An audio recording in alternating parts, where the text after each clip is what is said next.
मेरा नाम डॉक्टर सचिन त्रिवेदी है और मैं एक मेडिकल ऑन्कोलॉजिस्ट हूँ। और एट प्रेजेंट मैं बॉम्बे में डायरेक्टर ऑफ मेडिकल ऑन्कोलॉजी की कैपेसिटी में कार्यरत हूँ। इंडिया आने के पहले करीब 2 दशक मैंने विदेश में पढ़ाई की है, प्रैक्टिस की है, काफ़ी जगह घूम के एक्सपीरियंस इकट्ठा किया है और बस पिछले ही साल मैं इंडिया मूव हुआ हूँ ताकि मैं भारत में हमारे देशवासियों के लिए बेस्ट से बेस्ट ट्रीटमेंट कैंसर की ऑफर कर सकें। तो पिछले करीब 1-1.5 साल में जितने दिन मैंने यहाँ काम किया है, मुझे कुछ बहुत मेजर डिफरेंस, जैसे मैं यूके में कार्यरत था जहाँ पे मैं हेड ऑफ ऑन्कोलॉजी सर्विस था नॉटिंघम यूनिवर्सिटी में, वहाँ पे और यहाँ पे कुछ खास मुझे डिफरेंस पता चला है।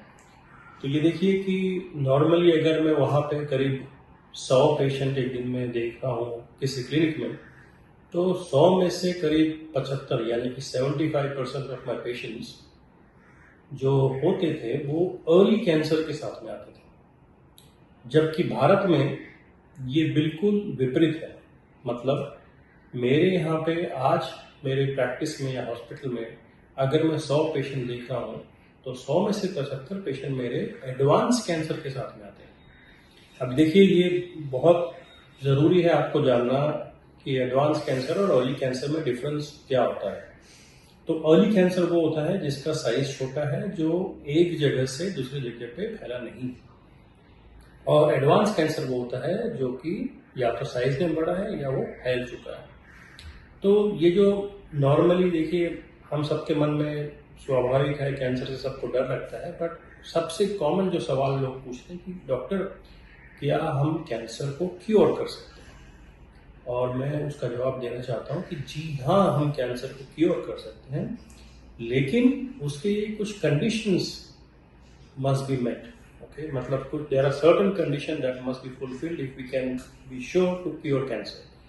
और उसमें से नंबर 1 चीज़ है कि अगर कैंसर अर्ली स्टेज पर डायग्नोसिस होता है तो उसके क्योर होने के चांसेस बहुत ज़्यादा है। बट अगर कैंसर एडवांस केस में डायग्नोसिस होता है तो उसके क्योर करने के चांसेस होते हैं लेकिन कम होते जाते हैं। इसीलिए जब मेरे प्रैक्टिस में अगर एडवांस केसेस अगर ज़्यादा आएंगे तो नेचुरली उनको लंबा ट्रीटमेंट लेना पड़ेगा।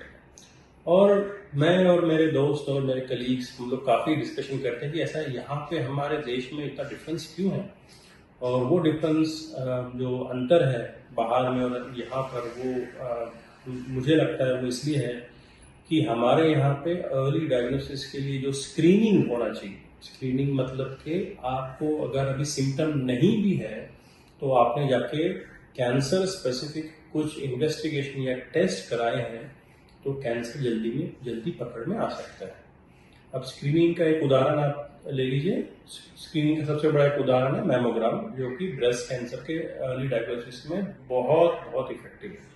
तो इसमें कुछ नहीं है, एक कोई भी महिला जो है क्लिनिक में जाके 1-1.25 घंटे के अंदर ये सारा टेस्ट हो जाता है। It's basically an X-ray, specialised form of X-ray, और उसमें हमें पता चल जाता है कि अगर कोई सस्पिशियस या कोई संदेहास्पद अगर कोई लीजन है ब्रेस्ट में तो वो निकाला जा सकता है। और इस तरह से हम वो अगर वो महिला को अर्ली स्टेज पे कैंसर तो हम उसको 100% तो नहीं, 99% जरूर हम लोग कोशिश कर सकते हैं कि क्योर हो जाए। बट वही पेशेंट जब हमारे पास में आते हैं और उनको कुछ दर्द हो या सिम्टम हो, तब हम उसको इलाज करते हैं तो उसके क्योर के चांसेस थोड़े कम हो जाते हैं। लेकिन ये गवर्नमेंट लेड जो सिस्टम बाहर है, जिसके लिए सभी नागरिकों को फ्री स्क्रीनिंग की सुविधा दी जाती है, वो हमारे यहाँ करंटली उपलब्ध नहीं है। लेकिन यहाँ पर हमारे यहाँ पे स्क्रीनिंग के जो मेथड है वो काफ़ी सस्ते होते हैं, काफ़ी कॉस्ट इफेक्टिव है। तो मैं आपको सबको सजेस्ट करना चाहूँगा कि आप अगर अपने लोकल डॉक्टर से भी जाके पूछेंगे डॉक्टर हमें कोलोन कैंसर का स्क्रीनिंग या ब्रेस्ट कैंसर का स्क्रीनिंग या कोई भी टाइप का कैंसर का स्क्रीनिंग करना है, तो वो आपको बिल्कुल सही तरीके से डायरेक्ट कर सकेंगे। और ये जरूरी इसलिए कि अगर कैंसर जल्दी पकड़ा जाए तो लाइक आई सेड कि we can cure it definitely, ठीक है। और ये भी आपको जानना जरूरी है कि अगर सपोज कैंसर एडवांस स्टेज में आता है तो हम उसके लिए क्या कर सकते हैं। तो देखिए I use this phrase very often when it comes to treatment of cancer, which is we are at the cusp of a revolution, and we might already be living in a revolution when it comes to managing cancer. मतलब हम लोगों ने पिछले 10-20 साल में जितनी प्रगति और तरक्की कैंसर ट्रीटमेंट में की है उतनी शायद उससे 100 इयर्स पहले तक भी नहीं की थी।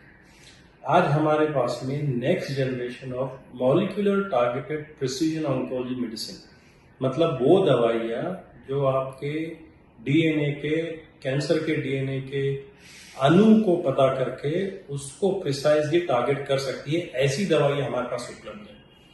और दूसरी एक क्लास ऑफ दवाइयाँ जो हमने इन्वेंट की है वो है इम्यूनोथेरेपी। तो आपने इम्यूनोथेरेपी के बारे में सुना है।